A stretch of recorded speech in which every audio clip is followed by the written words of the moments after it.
Greetings, Toffies. Welcome back to part 3 of the Blue Frontiers Everton 24-25 team assessment. James here today, joined by Shan and Ryan. If you haven't listened to the previous parts of our squad assessment, go back and check those out before getting into this one. In part 1, we brought you a ton of performance data from the previous season to set the stage for where Angus Kinnear and company might look to improve the existing personnel this summer.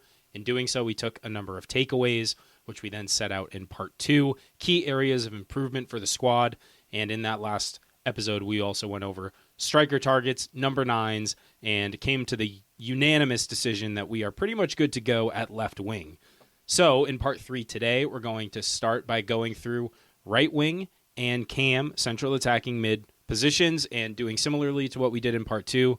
Ton of names, ton of discussion, so buckle up. And without further ado, let's just get right into it.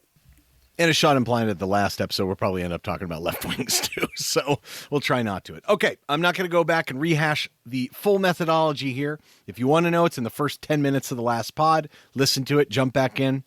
It'll make it more easy, I guess. All right, so right wing. We're going to focus on right wing first. Guys we had were Jesper, Jack, and Dwight played a little bit of right wing, but in terms of our models, he didn't qualify for it. But it's a consideration. Dwight's the only one left here.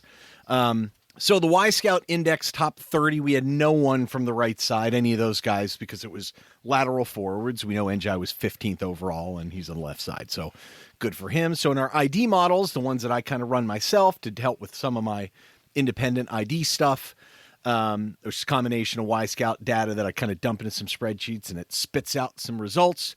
Out of 37 players that qualify, Jack was 25th and Jesper was 28th. I don't think anyone's really surprised at that, but Jack got decent numbers, 13th creator, 11th wing, 12th. I have kind of this all-action category that I normally do for certain teams that I'd be recruiting for, including the one I work for now, that has a lot of actions, a lot of activities, kind of Red Bull-style football.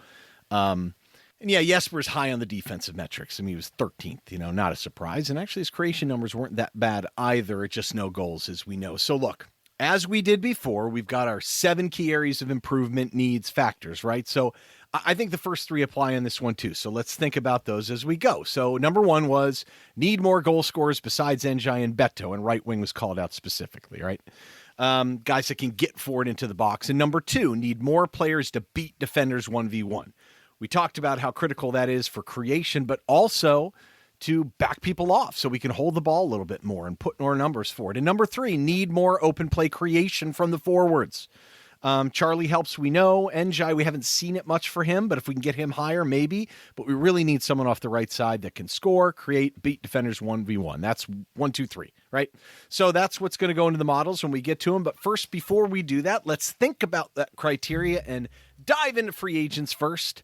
First couple names on this list, I mean, these are layups. These guys are coming to Everton for sure, right? 100%. I mean, Leroy Sané at 29 years old from Bayern, in the bag, definitely going to play for Everton alongside Messi and Di Maria. We're going to have a borderline geriatric but goated right wing coming into next season. No, I think those 3 names are a little absurd, but would be available technically for free. Yeah, right. And let's shift. Yeah, free. Right. Yeah, Rooney or Messi at 50 million pounds a week. That'd be a hell of a salary, actually. All right. So going the complete opposite for the super young, super talented, but also a free. The one name that a lot of people have talked about, it's probably the biggest name, I would guess, in terms of maybe prospect that's a free out there, and that's Rooney Bargi. I believe that's how he pronounces his name. 19 years old at Copenhagen. The funniest part about Copenhagen, if you've ever watched them, you know how every club has their initials, like Everton is EVE. So I won't tell you what FC Copenhagen with a K is, but it doesn't look good, folks. Anyway, the reason why he's off there is he's coming off injury. He blew out his knee. He is back this year. He's played several matches. I've watched him a little bit. I think he looks maybe a little bit more tentative.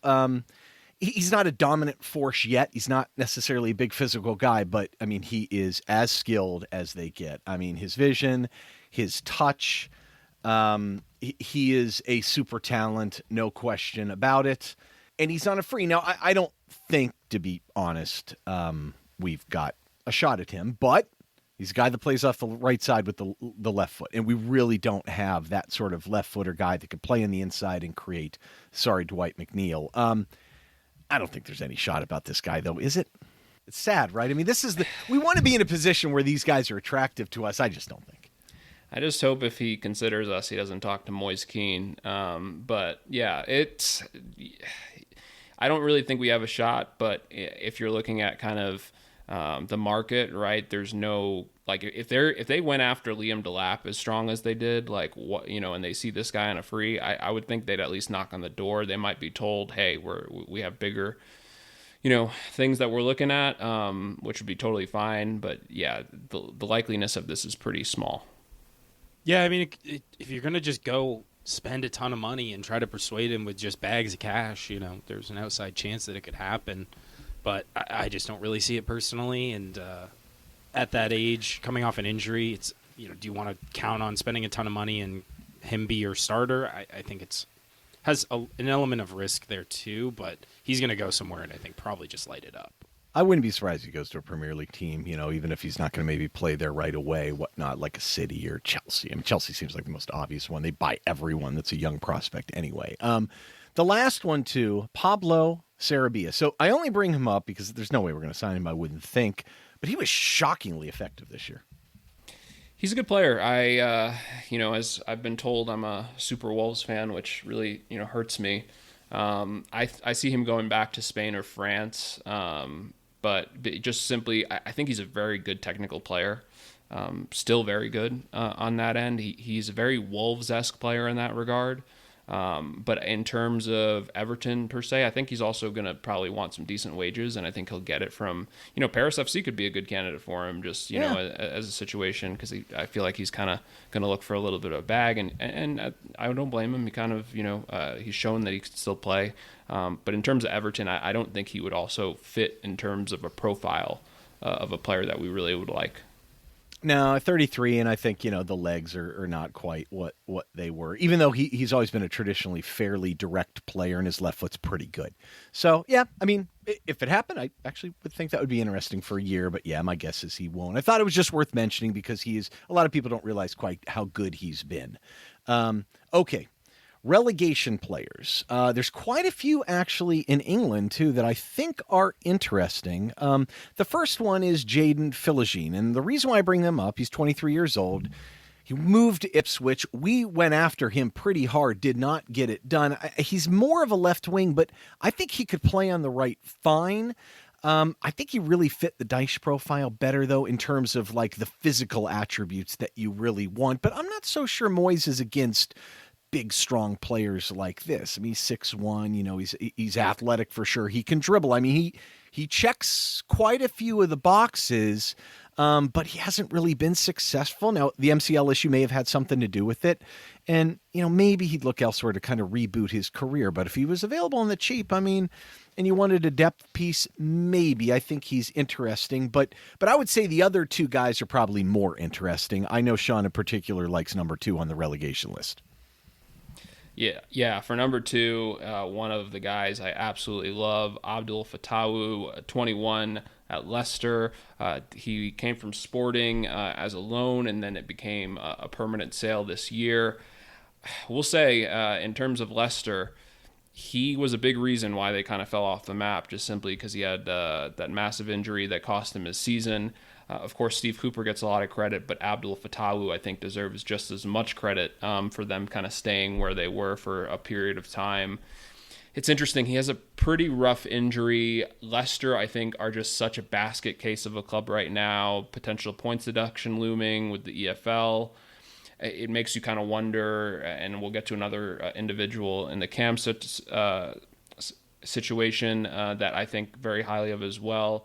It's kind of one you have to kick the tires on to see what the price is. They paid a pretty penny for him, so I don't think they'd take a massive loss on him, but he is so dynamic. He's so skillful. I think he's like so fearless in how he can go at defenders. So I love that about him, and he definitely gives us a profile of a player that I think would fit really well here. I think him and Njai would cause some real havoc, especially. But my only worry is the injury, right? And if he's fully back, because it's a pretty nasty injury to have.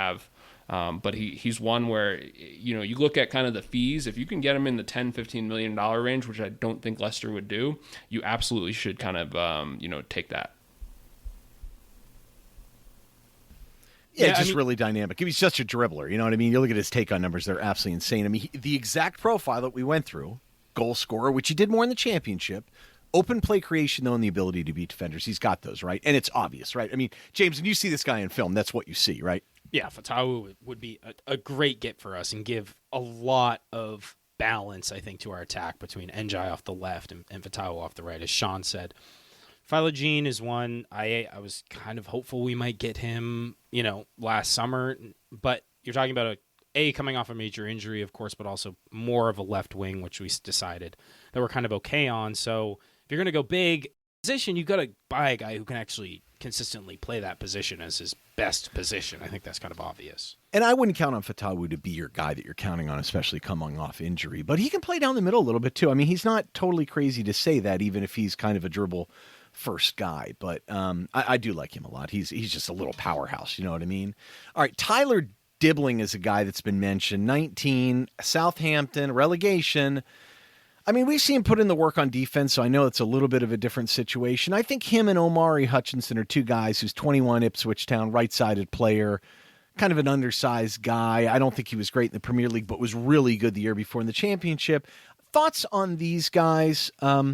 I think Hutchinson was probably looking for that situation where he can be kind of the guy. I don't think he would be for us, and I feel like he's a right-sided guy. He's really not going to play anywhere else. Dibbling has a lot of versatility. I think he's got some opportunity to play in some different capacities, but man, the price tag on this guy sounds like it's really, really high. Yeah, Dibbling first. Southampton, one of those situations, maybe like us with Branthwaite, where like the club just value him so highly that it'd be really difficult for any other external suitor to come in and meet that valuation. So whether that's a firm stance, I mean, I've heard 50, 60 million, like that seems pretty steep for a 19-year-old, but clearly very talented, has a bright future ahead of him, and isn't going to want to play in the Championship. I don't think he proved himself at the Premier League level, so I don't know what Southampton do with him, to be honest, if no one's willing to fork over the cash. Part of me thinks someone will. Hutchinson was one I was actually kind of excited to see how he would transition to the Premier League last year, and then was just very let down. I remember McKenna was so excited when they were able to get him on a permanent, and then, yeah, obviously Ipswich had their own troubles, but his performance in itself was just incredibly underwhelming, maybe a bridge too far for him at his current age. So I wouldn't be Dibbling, we spent $50 million on him. I'd be a little disappointed. Just that seems like a huge outlay. Hutchinson, I just don't see it being a great fit. I think I just think he needs maybe another year in the Championship or something like that. James, I think you hit the nail on the head. You said this is, I think, if there's one position in the attack we got to go big on, this is the one. I mean, we really have no one over there. We went through the numbers. Even the loanees weren't great. So I think if it's time to buck up, if we're going to spend big money on any position, I'd consider this one and maybe center mid.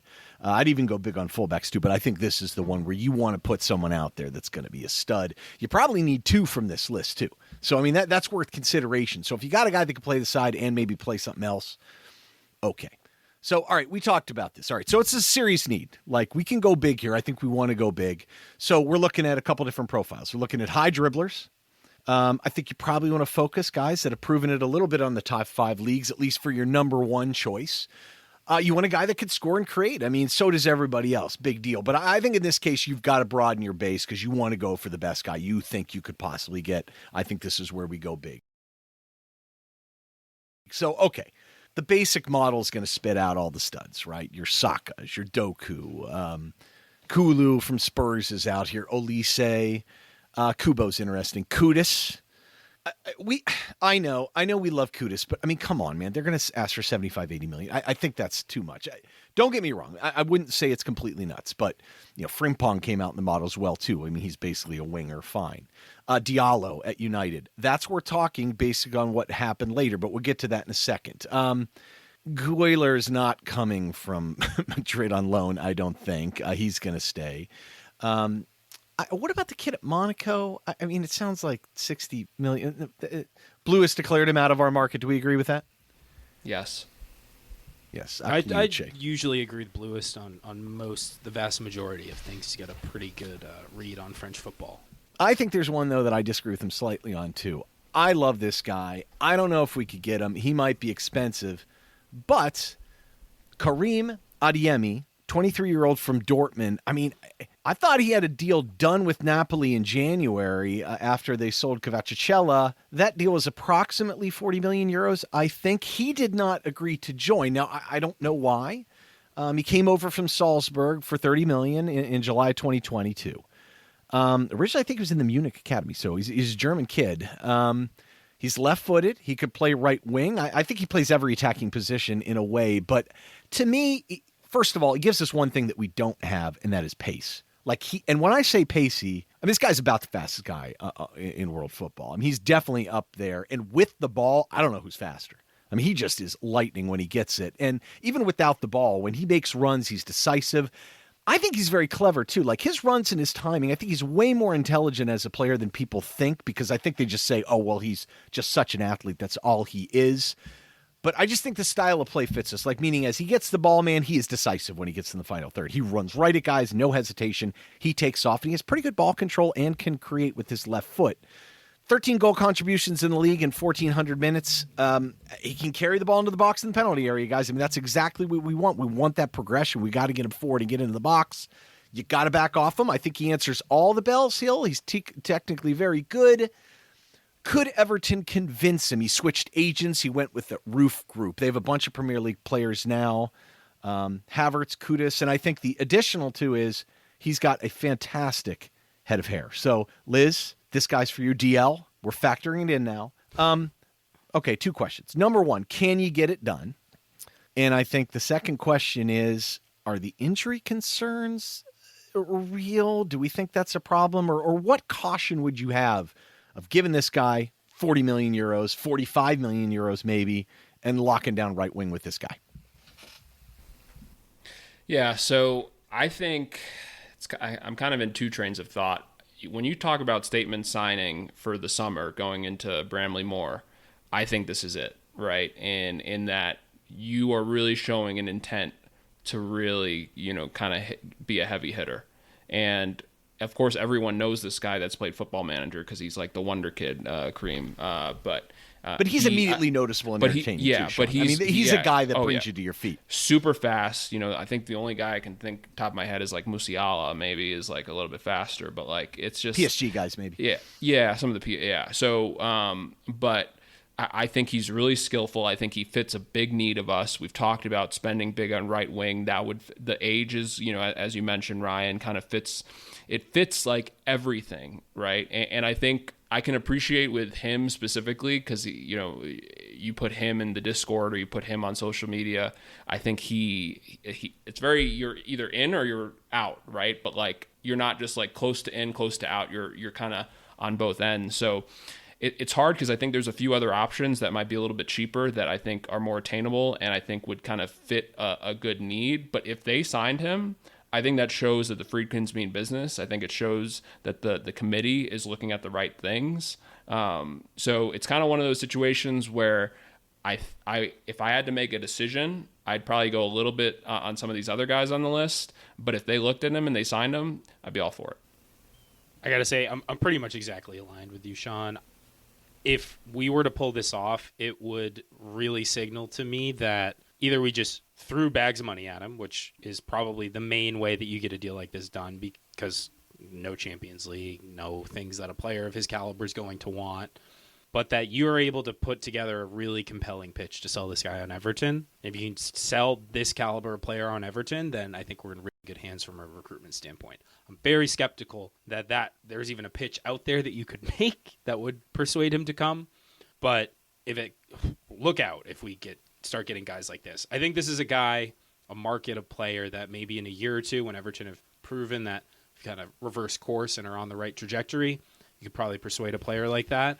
Right now, new ownership, new stadium's a good sell, but you don't really have like the proof of work to really convince a player that this is a project worth buying into, at least at this level. You got to go, I think, a tier lower. Yeah, I think my issue is injuries for this guy. I love him as a player. When he plays, he looks wonderful, every aspect of it. But, I mean, a lot of muscular stuff. And for a guy he's more skilled than people just say he's flat out pacey. To me, it's a little bit of a risk for a guy with his injury history, and you hate to put this much money on someone and have them not be available. So sometimes that happens with attacking players. Medical would be important. That would be my caution. But God, this style of player, I just like it. It's. We'll get into some of the other guys and compare and contrast styles of play because I think it matters. So, Madueke, no, he's not leaving Chelsea, I don't think. But Patterson, that's why he can't stay in the Premier League because he basically killed him all match. He would frustrate our entire fan base, to no end. He frustrates DL and I. Anytime DL and I are watching a Chelsea game together, we are fully aligned in our disdain for this guy because he seems like he has the worst attitude on the pitch. But I'll give him credit. He's had a really good season for Chelsea, especially before the season's last. But yeah, he would drive our fan base crazy. That whole team, Chelsea, has so many bad attitudes on it. Some just absolutely privileged little babies on it. But yeah, getting a guy that can cut inside on his left the way he can with his physical attributes, he's a good guy. That's just what we're spitting out here in the model, right? This is the type of guys we're looking at. Would Brighton sell Adingra? Eds brings up a nice point here from the Discord, I think. Yeah, Eds said we could probably get Adingra for a cut price. Pretty sure he's in the last year of his deal, and that's exactly right. He is in the last year of his deal. Cut price, I think... He's kind of a left-sided player, though. He's right-footed. He's played some on the right. This is my thing talking about these targets. Are we even confident that Moyes wants a left-footed right winger to fill in that position? It seems like he kind of can tend to like the more traditional guys. Yeah. But I don't know. I don't think it matters if he's right or left necessarily, but if he's a guy that can kind of some of those attributes, kind of an angling, cutting in a little bit, yeah, I think that would be fine. Some of these guys that are really wide, if you get a fullback that will cut down the middle, maybe that works. It's probably the chemistry with the fullback, and kind of how that would work. But so I suppose it's workable, but I just see him as more of a left-sided player. I think he's pretty good. He's an interesting profile. If the price, a lot of these guys, the price is right. I don't know if I'd want to spend 40 million euros on Adeyemi, knowing because the injury risk. So I don't know. If that's the case, would they sell Minta? I probably wouldn't, but that's the profile that you'd want, even though he's not been that productive. I just don't know what's going on with Brighton. I feel like are they just getting rumors of sales because they're Brighton, or it just seems like it's a different Brighton. They spent so much in this window, but there's some opportunities there. Maybe? I don't know. What do you guys think? Why they didn't make Europe, so I think that can potentially affect. After like we've talked about in terms of the deep dive, right? They spent a ton this last window. They did. And so you do that and you don't make Europe, and I believe they had their record points total too. So it's just kind of a bit of a tough situation, and maybe Herzler has kind of seen some things that he doesn't like in regards to the guys that they bought. Also, the hard part too is, Ryan, is that so many of those guys were injured last year. So it's Minta included, right? Yep. He was gone for a good period of time. So it's just, I think it's tough. It's kind of one of those teams you call and you might call about one player, but you might get 10 other players to discuss. And they're all interesting, right? Because I think even with the guys that might not have played well last year, I think the talent is still there and the age you would imagine is still there. So yeah, it's just kind of odd. I'd be curious on him, but kind of like what you said with Adeyemi, I worry about his injuries, in a situation where they weren't playing many games either.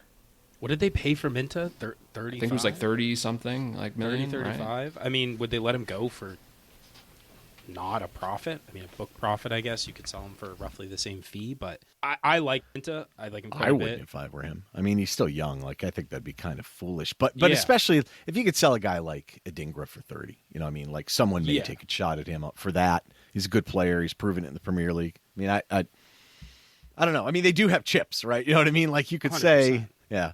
All right. What about some of the over Adingra, just for the record? Yeah. I think the fit's better too. I agree. Still has some development to go, I think, too. But all right. What about a couple names in here that I don't love that probably came out by most is Ikesin. Isaacson, God, pardon me. Jeez, pronunciation war. I get all these other guys right, and this guy's simple. At Lazio, he carries the ball a little bit. He's like the only guy that's remotely young on Lazio most matches. Plays on the right side. He's okay. I just don't know if he transitions well to the Premier League. Now at Frankfurt, I don't think is anywhere near good enough, although I do think they think of him. He's in it. What about this next guy? I like him a lot. I know Sean likes him as well, too. I don't know if you want to talk about him a little bit, Sean. He's super versatile, and he's got a little bit shorter, but like I really like his versatility and how many places he can play, and he's a little bit different than some of the other guys. Yeah, sure. And so it's Jenny Katamo, 24, plays for Sporting. Really churning out some good talent. Left-footed, very quick, positional versatility too. Can run in behind, tuck inside, play left, right, wing back on both sides. In our opinion, smart at drawing fouls too. Similar to Decore, their record without him not good. Decent on his feet. He is a relatively short individual. We're not shaming as a fellow short person.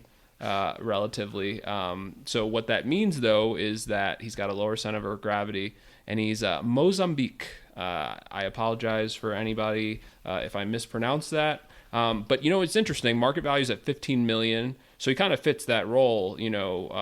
Ryan, of somebody that would be interesting. Funny enough, you look at his highlight video, Everton's in it, so he's played against us. But from what I've seen of him, in terms of just for us just kind of looking at these guys, would definitely consider looking at him, especially because we've done business with Sporting before, so it's like we have a bit of a relationship with them. It seems. From what I've seen of this guy, smaller obviously, so like not gonna out physical guys, but when he takes guys on off the dribble, he beats them clean with like space to spare. He is that quick off the dribble, change the direction, leaves guys in the dust. I like him quite a bit, and at $15 million, I mean, I would really consider him as the one of the guys you spend on in this position. I think it's a really smart deal. I think type of player you could definitely sell on Everton. I think the stars align in a way that for some of these other guys might not quite work out. So I was really impressed with what I saw from him. I think he'd be a really good addition. I only bring up the Mozambique thing because they did qualify for the final round of the African Cup of Nations. So it's just a thought, you know what I mean? That's right, which is interesting. Yeah, I like that he's left-footed too. We don't have much. He can play wingback. The one thing that blew my mind is when he would receive deep, like he could run in behind, he could play vertical. When he received deep and would cut inside when guys would pressure him, he'd carry it like it was nothing. Like he really had good ball control at speed and could pass out of it. And I just think like his versatility is really attractive to me. If you're going to find a guy at that kind of price range, knowing that he's not going to be a locked-in starter necessarily, but can help in that many areas, like it saves your squad size in many ways, right? And I just liked how he played. It's just nice to see his versatility, and there's a reason why I don't think they did quite as well without him. A couple of the other guys, Njonj at Napoli, Cyril. He hasn't been playing much. I mean, maybe this is another Jesper thing. I feel like Napoli's been linked to everyone and their mother, and maybe that was just because they sold Cavaccicello and suddenly Kevin De Bruyne to Jonathan David next season, Ryan. So I mean, right. It's unbelievable how many these guys were. Couple other guys, too. Aaron Dinci, 23-year-old at Freiburg. Tremendous physical talents. I actually really like his potential. If he's 21, I'd be all for it. But, he's starting to get a situation where, like, you got to be a little bit more productive. I don't particularly care for Jamie Leeuwenwing at Stuttgart. I don't think he's quite good enough. But he does come up, and people think of him fairly highly. I don't think any of these guys are kind of worth going, and John's just kind of interesting as a player at Napoli. I think he could be interesting as like the second guy, like the guy you go big on the first guy, and then maybe he's a depth option. I don't think he's phenomenal, but I liked a little bit of. He's just not super decisive on the dribble from what I saw, and not incredibly laterally quick. I mean, and to your point, Ryan, he's played. I think he has 4 starts for Napoli in 2 years, so. Not getting a lot of game time there. Maybe it's get a guy at his low, but yeah, I think of those he could be an interesting maybe depth option, but certainly not anyone you're going to outlay a significant amount for. Yeah, I think he just hasn't played that much. I mean, he's 25 now. I mean, there was some moment when he first came in. I feel like he was at Verona and actually did okay. But yeah, I mean, he would definitely be cheap. That's for sure. But when you look at it, it's like, really, you can't find. And again, they were a top team, and they didn't have that many injuries, if I recall. But yeah, it's a little bit confusing why he didn't ever get the call. He doesn't look that bad. Dare to be great situation. Who knows? Okay, another last name that I want to hit here on the data.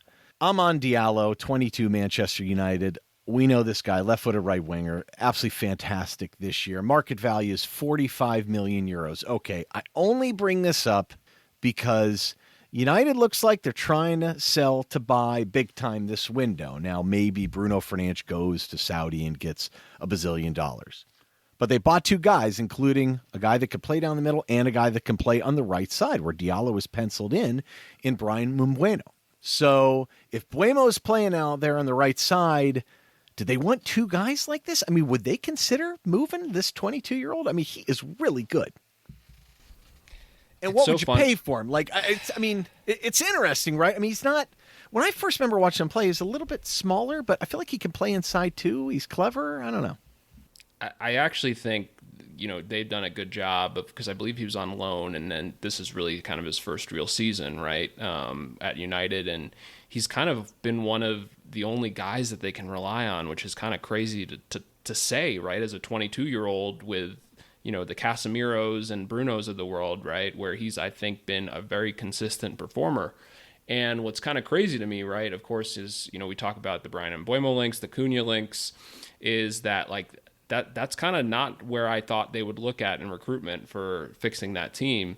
Understand he's had a little bit of an injury, right? But I just think that's kind of more of an outlier than reality of just going forward. I would. It almost kind of reminds you of the Anthony Elanga situation, right? Where I think Forest did some good things in getting him for $15 million. Very similar, I think. It'd be very interesting to me, but I also think too, Ahmad is like, I would say more of somebody you'd be excited to get, whereas Elanga might not have been at the time, even though he's a great player, and he's shown it at Forest, and good for him. So that would be one I'd look at for sure. You kind of sound the price tag. I feel like 25 to 30 million for a 22-year-old is not crazy. Yeah, I think they're going to ask for more. It's tough than that. because there are other guys though more, right? from other leagues. It's kind of the Premier League tax, right? Yeah. But and he's kind of one of the only guys on that team that you could probably get decent wages from, right? In regards to paying, because he's still young. It'd be interesting. But he is. It's hard to say, but like he's one of their only assets, so they have to sell, right? In terms of Garnacho, him. The other guys they're going to have really hard time moving off of because of the wages, as well as like Rashford, for example, right? Who's going to pay $350 or $400K a week, right? So I think the only problem is that if you remember, Ahmad signed a new deal in January, so I wonder what his wages are. But that actually might help drive down. But that might drive down the price too. Sure. And if he's going to be a feature player, we're going to pay him anyway. Yep. Yeah, I don't know. I don't. James, I think this is going to be cost prohibitive. Yeah, I mean, his market value is 45. I would be shocked if United let him go for that. Honestly, I think they'll be looking for a higher price tag. To your point, Sean, like you make the Elanga comparison, Elanga wasn't really getting opportunities. This guy was one of their more consistent performers. He's proven that he can do it in the Premier League, and he's still very young. I think he's very, very good. One that I think we'd have a tough time convincing. But I also agree that they really have a few pieces, and they need to sell a couple of them. I honestly think he probably stays. I don't think they let him go, at least for one more year. But, I mean, obviously, if you're going to spend... I would be comfortable spending the big money on a guy like this if he's available. I just don't think he's going to be there. I mean, I would think Manchester United's smart enough that they can play him at wing back. They can play him at attacking mid. I mean, so I don't think necessarily... It's an interesting conversation. I'm glad we threw him in the dock because of Mbeumo being signed for them. But I don't necessarily think they would move him for anything cut rate. So if that's the case, I mean, I think it's probably going to be cost prohibitive. So, okay, a bunch of others here. We've had a ton of links. Let's start with the first one. 30 million euros rumored. Ben Doak, 20 years old, playing at Liverpool on loan at Middlesbrough. That's a lot of money for a guy that's not been all that productive in the championship, but he's very young. And I've watched this guy. Got to admit, the style of play makes a lot of sense, and he is super talented. I don't know if I could have us spending money like that and giving money to Liverpool, can we? I have to reject the move on principle, to be honest. Just on principle? On principle. You can't be forking over. This is what Liverpool do. They get $30 million for their guys who are yet unproven, and a fair amount of them go on to be very good players, but then they reinvest that and they'll get much better at a different position. I just can't do it. I can't give them that kind of money. Fan base they'd get over it. I don't know. It just doesn't sit right with me. there's a reason so few deals are done between these two teams, and I think there's probably just on principle you got to kind of stick to your guns and say no thank you. But maybe the Friedkins are coming in and say, be gone with convention, we're going to make the best deal we can possibly get. Who knows? Well, I'll say this too. I will say this. I don't know how bad his hamstring injury, but he had one at the end of the year. But he came up with Celtic, so it's not like he came up with Liverpool. So if he signed and then came out and said, I just want you to know I hated them there, I thought they were terrible human beings, and I'm glad I'm on the right side, I'd be fine with that. I said that he'd be good. In all seriousness, though, 30 million euros. That's to me, you can get a lot of players at that. I think that's a ludicrous fee for a kid like this who's just not really proven it all yet. I'm glad he had 7 assists in the championship. Speaking of lots of assists in the championship, the Tom Fellows, 21-year-old West Brom Lynx, still continue to linger. I don't know where they're coming from at this point. I guess he's a young English player that's productive. I mean, he's got some size. He can dribble. He can get wide. He can cross it. He's a traditional winger. There aren't many of those around, but unless we think we're going to have Dwight McNeil and Tom Fellows as bookends. The other thing is, too, he had all these assists, too, off a ridiculously low expected assist number. And you know how much I love assists. I just don't see this. Don't get me wrong. I think he has some talent and everything, but I just don't see him necessarily being a fit for us. And I don't know what they'd want unless he was really cheap. I just have no interest personally. I mean, I don't know what your guys' thoughts are.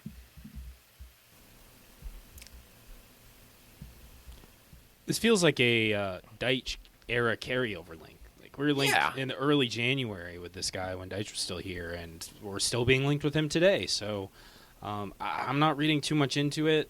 You got the English factor that's going to spark rumors no matter what, but he's okay, but not the type of dynamism that I really want out of the right wing position for sure.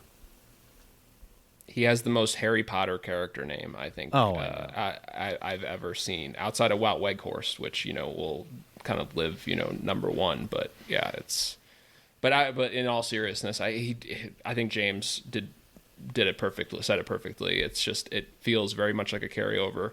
That or Mason Holgate's kind of spreading rumors to just kind of get some guys into Everton, because he's definitely not going to be back. So we trying to work Mason Holgate into the pod? Is that what? I mean, just like No, he wasn't. I mean, you're trying to figure out who started the rumor, so I was just giving you, First of all, he didn't try. He succeeded in inserting Mason Holgate into the Fair podcast. Point. Congratulations. And Ben Godfrey. What is happening to my podcast? No. Okay, a couple guys we'll knock through real quickly. Ryan Cherokee, 21 years old, Leon. He's an absolute god. We have no chance. But I just wanted to mention him because he is an absolute god. All the criticism about him defensive, who gives a flip? City or someone that sits there in the final third, Arsenal should sign this guy up. I don't care who it is. Real Madrid, Barcelona, he's an absolute god. I cannot believe people don't rate this guy. He's got maybe the best left foot. He's maybe the best short passer I've seen in a long time. He'll just totally unlock final thirds and absolutely kill teams, and it's going to suck to play against him. So, any takers on that one? Okay, we'll move on. We'll move on from quickly. Yeah, I mean, what are we going to say, right? We got no chance. Ernest Nuama, 21 years old, Lyon. We had him done in January at 20 million euros. David Moyes said no. Wasn't ready to give him that outlay. Of course, then he tears his knee. So I don't know how bad his knee injury is. I love his directness, his ability to carry the ball. I think that was absolutely critical before. I'd be a little surprised if we went back to the well for this guy. I think now that we have the money and we don't need to necessarily get the bargain guy, if he had a little more positional versatility, maybe he's your number 2 guy in this slot. That being said, that price is really attractive. I mean, I love the fact that he runs at it. His left foot is good. He's still a bit inconsistent, but I could deal with inconsistencies from a technical standpoint, like when you can see when he's got a good first touch and he hits it and he's perfect, because that's stuff that over time you get better. And I've seen dramatic improvement from this kid, too. The knee injury kind of gives me caution. Do we think we go back to the well here? Not while Moyes is here. Yeah, I was going to say, if Moyes didn't like him before the injury, I don't see him wanting to outlay an equal fee for a post-injury player. He's still 21. That's young. Plenty of time to recover from that injury. But, Moyes may be an open-minded guy. He might be a more stubborn guy. Feels like I just get a hunch he'd probably stick to his guns on this one. Well, we haven't talked about the Charlie contract at all, and I'll pause that for now. But I think it gives you a hint maybe that he wants to build his own legacy. So kind of the cast-off identification from the past. Maybe wants to separate from that. Okay, real quick. Luis Enrique, Marseille, kind of wing back, also a right winger, left foot. His personality, from what I hear, is he's kind of nuts, and in a group that's already like questionably the most depraved group of individuals. I mean, it's unbelievable, the strategy here. I mean, they just try to pick like every questionable character they could and just lump them all together in one team, which had a lot of talent, but I mean, dear Lord. I'll say this, though. I think he's done. I mean, it sounds like Inter Milan's really close to him, and or that or Bayern or Arsenal, so I don't think we'd get that one done anyway. He's good. He's interesting. He's incredibly precise with his left foot. I mean, really can crack a ball very well. I could live without getting this guy, though. I think there's some guys that maybe are a little bit more fluid and dynamic, and I don't need that personality. I'll say this, though. Two guys I do want to talk about is Johan Bakayoko, PSV. He's only 22 still. And Willie Gnonto, only 21, coming up with Leeds. So, curious your guys' take on these. Both these guys I've seen a lot. I think you guys have as well. My issue with Bakayoko is I think he's really, really good, but I think he'll be expensive. And I think his style of play is almost a little too measured for me. Like, I just think we need someone that's a little bit more direct, that I think will run with it. And maybe he could change a little bit, be in the Premier League. And he's very good as a result. Like, he's calm, collected. He can make a pass, too. He can cross the ball. He's when he cuts in the left side, it's so tight. He's strong. He's not that fast. He's quick and fast, but he's not, blazingly direct sometimes, but he's very strong. And, I mean, I love Willie's versatility. Why do we think Leeds didn't play him as much? Still scratching my head about that one. I've been on record on this pod. And it worked out. Yeah, the previous iteration. Another one of like, do you go back to the well? If we really talk about going back to the well, Willie Gnonto would be a textbook example of that, but I don't even care. I think he's a really, really good player. He's still only 21, which is crazy. We've been talking about him for 3 years now. I would love to have him at Everton. I can't figure out why didn't get the time with Leeds. I think he'd be a shoo-in to. He's proven a decent Premier League player. Didn't really play a ton, but I love him. I would love to see Gnonto in a blue shirt. And I think I just don't know on the price. Leeds, it feels like we've been so close to him so many times. Is this the window that we finally get it over the line? I'd love to see it. Bakayoko's one. I haven't seen a ton of him, but I pretty much agree with your assessment, Ryan. I just don't know if he's quite as dynamic and like direct and aggressive as you'd want from the right wing. So iffy on him, and the price also, like 40 million would be the guy, right? And maybe it'll be lower because he didn't have the greatest year. I don't think he's only got 1 year left in his deal. I mean, I wouldn't be against it necessarily. I don't know. Sean, curious your take on these two guys. I love Bakayoko. I mean, I know James and I did an episode, I think it was the AMA, James, where we put like our player, and I said I would take him. I just think I agree with your assessments, Ryan. I think he might be held back in regards to that league, specifically to his skill. I think there's, especially him playing with Njai, and I think especially the age too, you look at the contract, this wouldn't be as much of a statement as Adeyemi, but I think it's pretty close. And if you look at the price, if you can get him between the $30 and $40 million range, I think he fits the need, right? And I think he's a guy that could be a pillar to success for Everton.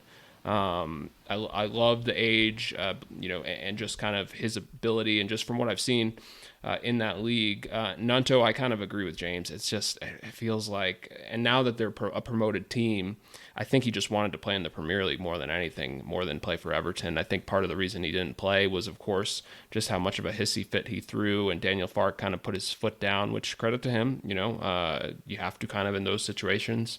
But I feel like the price would be a little bit higher. It is interesting because I feel like they have pretty decent depth there, at least for now, just, before they do any transfers. So maybe he becomes expendable, and I think he's definitely a skillful guy, but I would definitely be smashing the cash for Bakayoko if that was available, because I do think he would fill a need, and I do think he's a player that, long-term could either be a great player for us or we can make money on. Yeah, I wouldn't see him being bad for sure. Like, he's got too much to his floor his is game, pretty I high. think.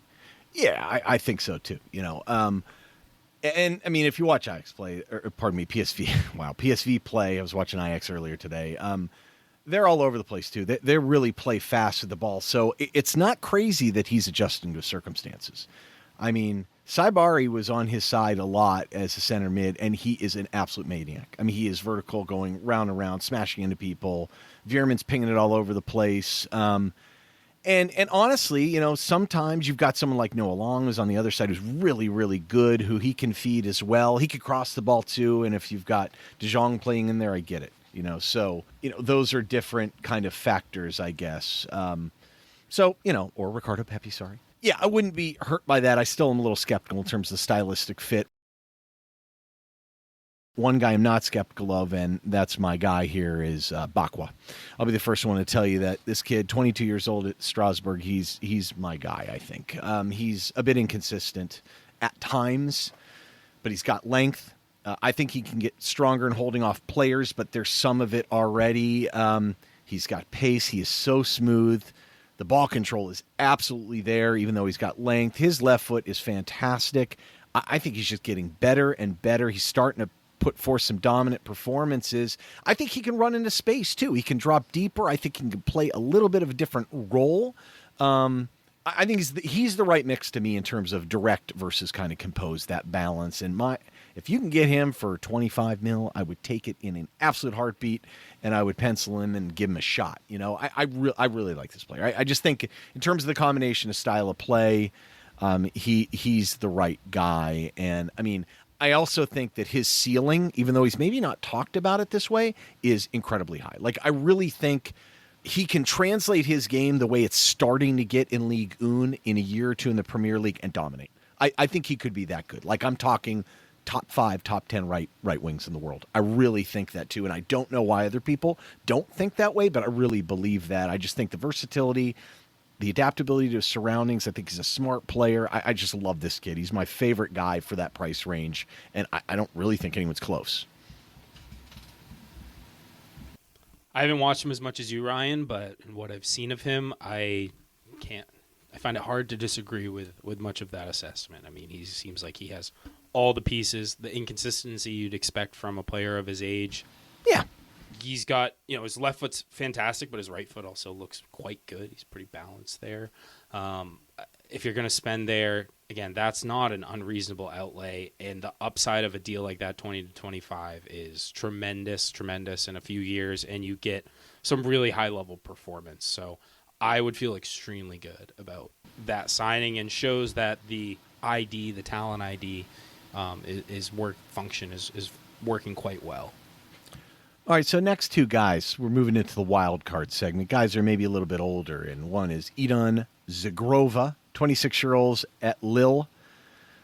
I mean, he's as polished as they get. Ridiculous left foot. He's combative. I mean, he's really left-footed, though.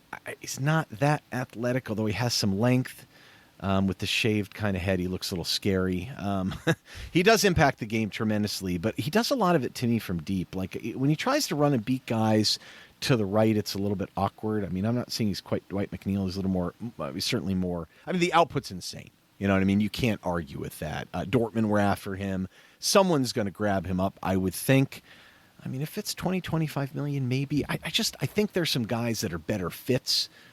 He's just not that quick and so left-footed, so I think he'd still be good. I mean, I wouldn't be totally upset, even if I don't love the profile, for the right price. And another guy's Leon Bailey. He's 27 years old. He's at Villa. I know Villa is in trouble with PSR. If you could do some sort of PSR deal, but my problem with this guy has always been the same. The physical tools are there. Lightning fast. Great left foot. Technique is there, too. He doesn't strike me as a guy that works that hard. Maybe it was his upbringing. Maybe it was, the presence of recreational activities where he grew up. I'm sorry, I just totally stereotyped. That's awful. That's but so in all rude. seriousness, well, I just don't trust this guy, frankly. I don't. And I didn't then either. Like, I penciled him in saying this guy's probably the safest bet when we were looking at this position. But he's too inconsistent. Like, you should not be average in some games against bad CONCACAF teams. And he would be. And you're like, that doesn't even make sense, man. And so he'll have these great games every now and then. But I'm convinced it's like the guy playing for free agency. You know what I mean? Like, he'll show up when he feels like he has to. I'm just thinking if you could get a great bargain or like with a PSR switch. I got a better suggestion with them, by the way, later. Yeah, I don't.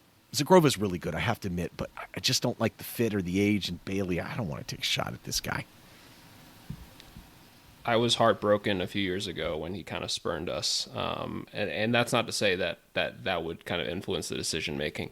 It just never worked out with him because he was part of that kind of big, $100 million outlay where it was like him, Danny Ings, and Emi Buendia, and it's just funny to kind of think about it, but like none of those guys really worked out. There's something about this guy that he should be better, right? He should be a lot better. He's 27 now.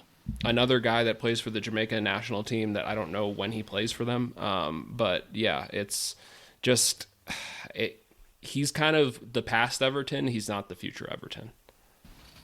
And my other concern, I'll say this about Zagrova. I guess in general, my concern is that I don't know if he projects as well in a different. He's also style 26, and Ryan. league. So some of these, those other guys, right? Like you look at, Adeyemi, even your guy Bakwa, like 22, Bakayoko 22. So it's just, we want to look at that 22 to 24 range, right? Yeah, I'm not shooting for Europe next year. I don't think that's realistic. So another guy that's worth mentioning, just because, Mason said it very well here. Mason from the Discord sent me this. He's probably a $50 million player, but had to add him to the list, like him so much. And that's Yeremy Pino at Villarreal. He's 22. I think the price is too much. I mean, he's a little undersized. He's very skilled, clever, and technical. Very smart with his off-the-ball movement as well, too. He just puts himself in good positions. But I don't know if it quite plays as well in the Premier League, and I'd be surprised if he doesn't stay in La Liga anyway. But he's more of a kind of a left-sided player, in my opinion. But it's worth mentioning because he is very good, and I'm sure someone will bring him up. Okay, USA. We've talked about Tim Weah before. So, interesting option. Very vertical type player. I think almost more of a wing back. Has some positional versatility. We could talk about him in a second, but the one guy I want to bring up, is it possible that we would go big and make a splash for Christian Pulisic, and would he come to Everton? I know it's crazy. I only bring it up because if I could think of one player, maybe, probably in a blue moon, have to pay him a fortune, that you could get who is truly an incredibly impactful player in every aspect, could TFG convince Christian Pulisic to come back to the Premier League? Talked a lot about statements of intent. I mean, this would be the most obvious American owner taking over a Premier League club move. Just buy the best player from that country. I just the hip injury worries me. You know what I mean? Like, he's not playing in the Gold Cup this summer, and he's not the biggest guy. But I mean, you want a guy that could just turn and dribble and just take guys on and just do stuff himself. And I think he's better off the right. I mean, it'd be pretty crazy. It'd be nuts. I mean, it would be 26. So crazy. I just think it's interesting to think about. I don't think there's any way you. What would the price tag, do you think, even be, Ryan? And it seems like he enjoys playing at Milan. Of course, the manager situation wasn't great. I don't know who's managing them now. But yeah, like what? Yeah, 60. I don't know. Yeah, 60 probably, right? I think that's way out of our price range, unfortunately. Maybe I'm just bringing it up only because I think with some of the uncertainty and what's going on with Milan, like if there was probably a time for him to make a big move, this would probably be it. I just think it's very interesting. Maybe I'm not giving him enough credit, but I would say this might be the only player on this list that Dan Friedkin has actually heard of. So I think if you went to, Angus goes and said, "Hey, Dan, we want $60 million for Pulisic. What do you think about that?" He'd say, "That sounds great. We're gonna make a ton of money in jersey sales. Make it happen." But realistically, like this, it'd be amazing. $50 million, would you do it? Oh, yes. I think would you do it if you weren't an American? No. For $50 million? Definitely not. No, but like also too, right? Like, let's talk about the next person on this list. I think that's a much different, and I feel like addresses the American need as well as addresses an actual need, in Tim Weah. But it's not the blockbuster world headline. Well, maybe not world headline, but every headline in front page of the sports section of the newspaper. Not that anyone reads newspapers anymore. But is Bramley Moore struggling to sell tickets? Like, I mean, It's Hill Dickinson Stadium to you. Sorry, yeah, no, my apologies. And I don't get me wrong. The American influence would be at an all-time high, right? Well, But it's not about ticket sales though. To me, it's about look. One of commercial the reasons opportunity. well, let me give you an example. So Ryan Cherokee awesome. Why could we not get a guy like that? Because we just don't have the stature and they don't view us like that in the game. Obviously, we don't have Europe. I get all that stuff. But my point is that you see some other clubs out there that are able to attract some pretty top talent, right? Clubs that you would consider mid-table or whatever. And I mean, granted, we'd like to start moving up the table. It probably won't happen next year. There aren't that many guys that you could get that would be more impactful. The age isn't perfect. It kind of goes against a lot of my instinct. I would love for us to build a little more carefully and cleverly and more cost beneficially. But man, it would be interesting. Angus does love an American, though. We saw that at Leeds. So it's not to say that the wrong people are in charge. Moyes does too. Moyes does too. I'd be interested in the price tag. Injuries do concern me, but in terms of the actual fit, I think it's pretty decent. Because he's a talented player. At the end of the day, and I think he's so good. Yeah, he's really good. And look, I think people forgot how good he was at times for Chelsea. He absolutely carried them for a while. Remember when Frank sat him the first month played him right away for the first month and then just sat him for no reason? It was so strange, but he absolutely carried that team at one point.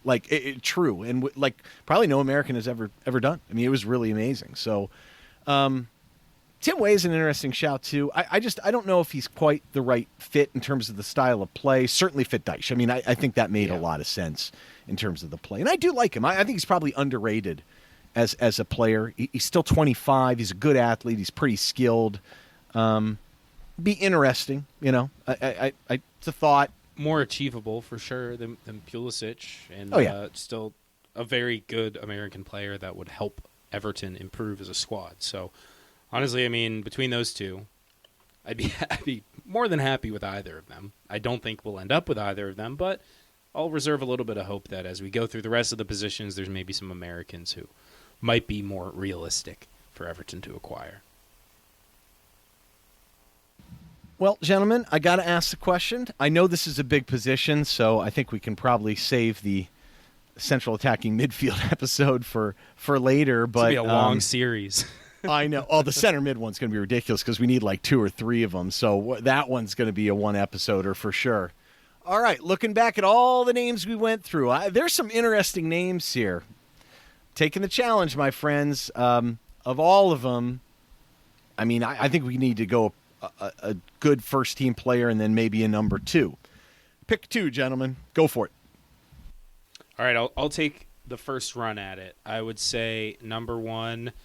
After the glowing endorsement Ryan gave Bakwa and my observations on him, I think he's got to be very high on the list. And then I think Katamo from Sporting. Those are the 2 guys you sign. You get the versatility from Katamo. You get the super, super high ceiling from Bakwa. That would be incredible. And then, just for fun, throw in a Leon Bailey punt at the very end, just lower risk move, and you get 3 guys at right wing, and all of a sudden we're an embarrassment of riches at the position. I think those would be that's the probably bottom tier guy. Maybe he can put it all together, even though it's at 27. I would say those would be the 3 guys, obviously excluding Cherokee, who would be the clear number 1 otherwise. But in terms of achievable, and then even, Ngannou should be a distant 4th for me as a very cheap deal for depth. So that's my list. Yeah, Bach was just kind of hard to refute, so I'm going to kind of ignore that just because I know Ryan's going to say it. I think Bakayoko, as I've talked about, would be the dream scenario for me. I just think he kind of fits the bill. Adeyemi would be in that same class. I just don't think it's true reality. But in terms of other guys, right, Fatawu would be interesting as well as Katamo, right? So I think if you look at any of those 3 guys, even if let's just say you had Fatawu or Katamo starting, wouldn't be the worst thing, right, in terms of next year. But of course, if you can find a way to get a Bakwa or a Bakayoko, right, you're in really good hands. But the great thing about just looking at the options out there are there's different prices, right? So you can potentially, you don't have to go sincerely big, right? If they don't feel like, their guy is out there.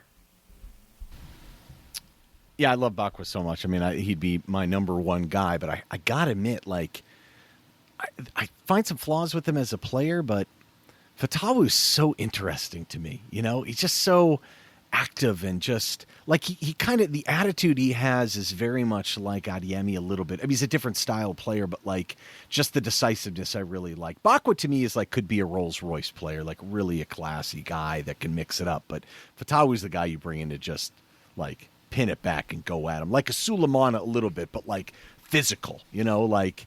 I love his. He's a lot more too. skillful than Sulemana. I don't know if he's as fast, but he's still very fast, right? But he's a little like tank a little bit in some ways too. Like he's stronger on the ball for sure. No, he's much more smooth. I just like his creation a little bit. You know what I mean? Yeah. Like it's interesting, and I just feel like he'd get in dangerous positions too. And I like his positional versatility. I like Katamo too. I really do like him. I think he's a really unique player, but I'd probably go with the upside of Fatawu because of his age, and I think there's opportunities here.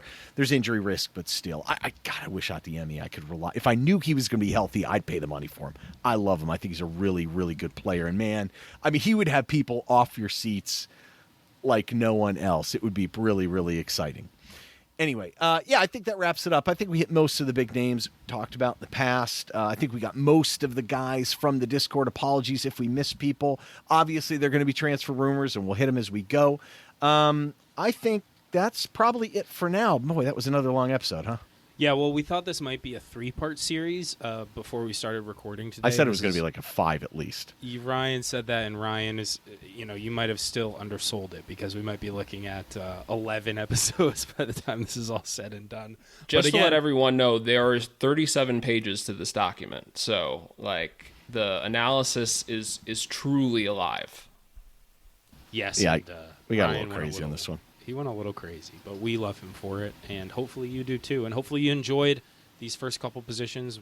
Well, thank you for the Discord too. I mean, it was really helpful. It's amazing how many other names that people came out. I mean, I watched a couple guys that I probably would not have necessarily paid as much attention to. Obviously, Bluis is the big one too. Win Freaky's been awesome too. I mean, I love his attitude about this stuff. He's so into it, and I just think the board's been really good recently. And I love hearing other people's opinions on stuff, and just it makes you think. That's what I love about our community. It really like makes me think about, wow, is that guy really the right guy, or what do we do here and there? The one thing I've been doing too is like playing around with the numbers to see what it would look like at the end of the window. So I've got a couple ideas on how we're going to package that together and have a little fun with that on the Discord. If you haven't joined the Discord, strongly encourage you to do it. It's really a good community.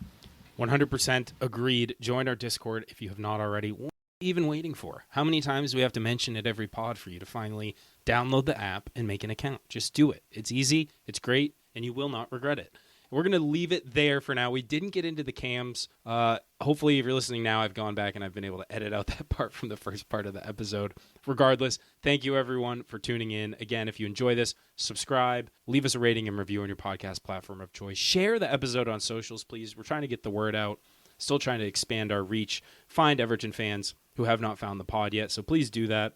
Socials, join our Discord, rating and review. I hit it all already. All right, we're going to leave it there. Until next time, thanks again, and up the Toffees.